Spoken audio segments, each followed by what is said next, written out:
Bonsoir à tous, j'espère que vous allez bien. Je voulais vous récapituler aujourd'hui dans cette vidéo les besoins fondamentaux de Virginia Henderson. Vous savez que c'est super important dans l'optique de tout simplement exercer un métier de santé, de devenir aide-soignant, auxiliaire de puériculture ou même infirmier. Ça, c'est vraiment une des bases à connaître et que vous allez apprendre euh, bien entendu dans les cours. Donc là, je vais vous les lire en fait, et comme d'habitude, je vais essayer de synthétiser un maximum. Le truc, c'est qu'on va d'abord lister, ce que je vous propose, c'est d'abord de lister les besoins, un par un.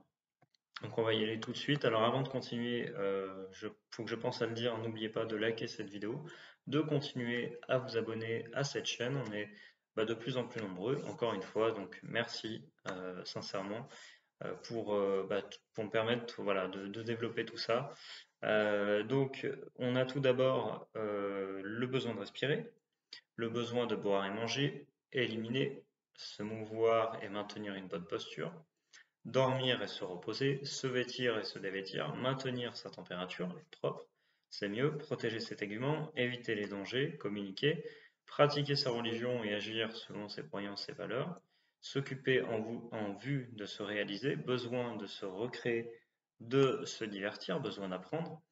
Et quand on regarde donc là, ouais, on a la définition, hein, je lis en même temps.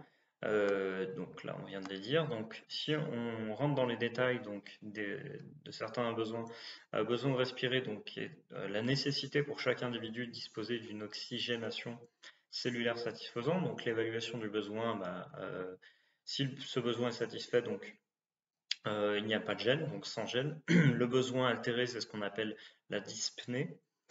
Donc voilà, difficulté à respirer. Besoin très altéré, il y a un besoin d'aide technique. Donc là, on va utiliser notamment la technique de l'aérosol. Et le besoin gravement altéré, c'est la ventilation assistée. Du coup, ensuite, et le besoin complètement altéré, voilà, c'est la mort. Ouais, j'ai pas pu m'empêcher de le dire, mais voilà. Donc vous aurez compris, donc besoin manifestation, besoin de respirer, donc manifestation d'indépendance. Donc là, on a la peau de couleur normale et tiède, fréquence respiratoire normale, mouvement symétrique et ample, réflexe de tout présent, mucosité d'aspect de quantité normale, narine muqueuse buccale humide. Alors manifestation de dépendance, assistance médicale, oxygénothérapie, aérosolthérapie, respirateur, trachéotomie. Alors ce que je vous lis là, je pense que là on va pas faire tous les besoins par l'un avec les tableaux, etc. Hein, on va en faire un autre ensuite. Et puis je pense qu'on terminera la vidéo comme ça, sinon ça serait super long et ça deviendrait carrément chiant, ce que je peux comprendre. Donc là, je vous donne des choses.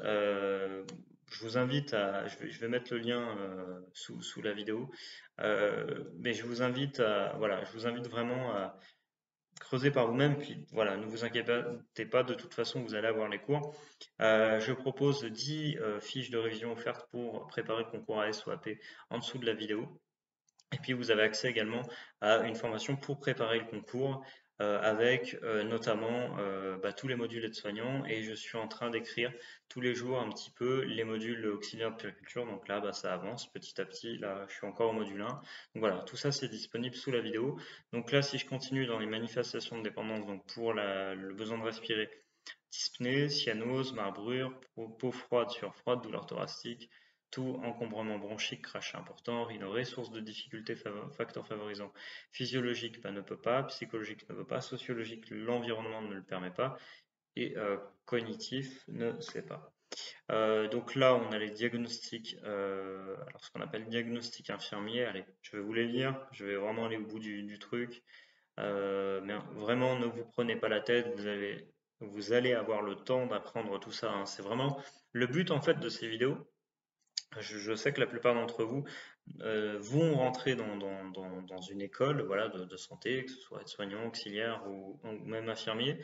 Et à ce propos d'ailleurs, il y a juste pour la petite, comment ça s'appelle, la petite parenthèse, petit aparté, c'est que l'année prochaine, à partir de cette année, la formation aide-soignant va être validée au niveau 4, ce qui signifie normalement, si je ne dis pas de bêtises, que vous allez pouvoir directement tenter le concours d'infirmier. C'est-à-dire que même si vous n'avez pas le bac, vous obtenez votre diplôme d'aide-soignant et vous allez pouvoir directement suivre un cursus infirmier. Donc, personnellement, bah, ça peut être intéressant dans l'optique où, bah, voilà, si par exemple vous vous dites, vous estimez avoir besoin d'aide pour rédiger notamment les documents d'entrée en école aide-soignant par exemple, et que derrière vous dites, bah, j'aurais besoin à nouveau de documents pour le métier d'infirmier, la formation, pourquoi pas, bah, ça peut être intéressant, voilà, en tout cas personnellement, d'appliquer un suivi, et pour vous également, voilà, de vous dire, bah, j'ai fait appel à un prestataire, euh,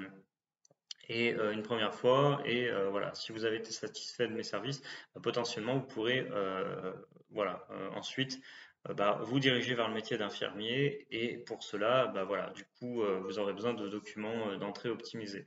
Voilà, mais bref, ça c'est pour la petite aparté. Donc, diagnostic infirmier concernant le besoin de respirer, dégagement inefficace des voies respiratoires, incapacité de maintenir une respiration spontanée, intolérance au sevrage de la ventilation assistée, mode de respiration inefficace, perturbation des échanges gazeux, risque élevé de suffocation. Ensuite, on a le besoin de boire et manger. Donc après, on va s'arrêter là, hein, voilà. Je vous ai listé en début de vidéo, n'hésitez pas à revenir, je vous ai listé tous les besoins, et puis voilà, regardez également par vous-même. Vous trouverez facilement sur un site internet, mais je pense que je vais récapituler les besoins sous la vidéo. Définition, donc le besoin de boire et manger est la nécessité pour chaque individu et bien d'entretenir son métabolisme afin de produire de l'énergie, de construire, maintenir et réparer les tissus. Donc l'évaluation du besoin, besoin satisfait mange seul, besoin altéré, installation, stimulation, besoin très altéré, a besoin d'aide partielle et surveillance, et besoin gravement altéré pardon, a besoin d'une aide totale. Donc là, il faut carrément faire à manger et avoir quelques talents de cuisinier. Donc besoin de boire et manger, donc manifestation d'indépendance, donc personne est autonome dans ses gestes d'alimentation. Elle a un bon appétit, elle a un régime équilibré, bonne hydratation, muqueuse buccale saine, dentition saine, réflexe de déglutition présent, digestion ok, respect des rythmes de repas, régime alimentaire religieux, respect ok. Manifestation de dépendance, difficultés gestuelles dans l'alimentation, anorexie, boulimie, régime alimentaire. Alors, j'ai pas bien compris. Ouais, régime alimentaire, ok. Bon, mais admettons, signe de déshydratation, fausse route, dysphagie, nausées, vomissements, allergie alimentaire, prothèse dentaire détériorée, ok. Source de difficultés, facteurs favorisant là, donc physiologique ne peut pas, psychologique ne veut pas, sociologique, l'environnement ne permet pas, cognitif ne sait pas. Voilà. Et au niveau des diagnostics infirmiers, allaitement maternel efficace, allaitement maternel inefficace, allaitement maternel interrompu, déficit de volume liquidien, déshydratation, déficit nutritionnel, excès de volume liquidien, donc, ce qui aboutit à un œdème, excès nutritionnel, incapacité partielle ou totale d'avaler, incapacité partielle ou totale de s'alimenter, mode d'alimentation inefficace chez le nourrisson, risque élevé d'aspiration, fausse route, risque élevé de déficit de volume liquidien, déshydratation, risque élevé d'excès nutritionnel. Voilà, donc ça c'était pour le dernier, le besoin de manger. Donc voilà, je ne vais pas vous lire les autres, sinon ça serait vraiment très très long. Voilà, en tout cas, je vous remercie d'avoir regardé cette vidéo. J'espère qu'elle elle vous a plu, surtout qu'elle a été instructive. Encore une fois, n'hésitez pas à vous abonner, liker cette vidéo, ça me fera plaisir et ça fera plaisir aussi à l'algorithme de YouTube. Je vous dis à bientôt, salut!